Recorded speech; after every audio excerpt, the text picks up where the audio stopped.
السلام علیکم. نننۍ ویډیو د هغه خلکو دپاره ده چې نورو ته د نیکۍ د ورکولو حکم کوي، لیکن خپل ځان یې په غفلت کې خپله ځان ته هغه لار نه ښایي لکه نورو ته چې ورکوي، په هغې باندې عمل نه کوي. نو دا ډېره ښه خبره ده چې سړی نورو ته د نیکۍ د ورکولو حکم وکړي، لیکن بهتره خبره دا ده چې اول په دی په خپل ځان کې هم راولي، په خپل ځان کې هم عملي کړي. لکه الله پاک اوس په دې آیت کې موږ ته وایي، د دې آیت ترجمه زه کومه. راځئ چې واورو. بسم الله الرحمن الرحیم. اتأمرون الناس بالبر. ته نور ته د نیکۍ د ورکولو حکم کوي، نور حق لارې ته راغواړي. وتنسون انفسکم، او خپل ځان هیروي، یا خپل ځان نه یادوي. وانتم تتلون الکتاب، حالانکه ته پخپله هم کتاب ګوري، کتاب قرآن شریف ګوري، حالانکه ته پخپله هم قرآن شریف ګوري، قرآن شریف یعنې د حق کتاب ګوري.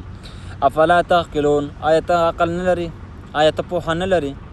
نو هغه خلک چې نور ته د نیکۍ د ورکولو حکم کوي، لیکن خپل ځان یادوي، خپل ځان کې نه عملي کوي، هغه کړنې کوي چې په هغې باندې الله پاک خفه کېږي. نو الله پاک ورته وایي چې ته پخپله هم کتاب ګوري، ته خپله هم قرآن پاک ګوري، نو باید چې اول په خپل عمل وکړي، بیا وروسته نور ته د نیکۍ د ورکولو حکم وکړي. افلا تعقلون، آیا نو ته خپل عقل نه لري؟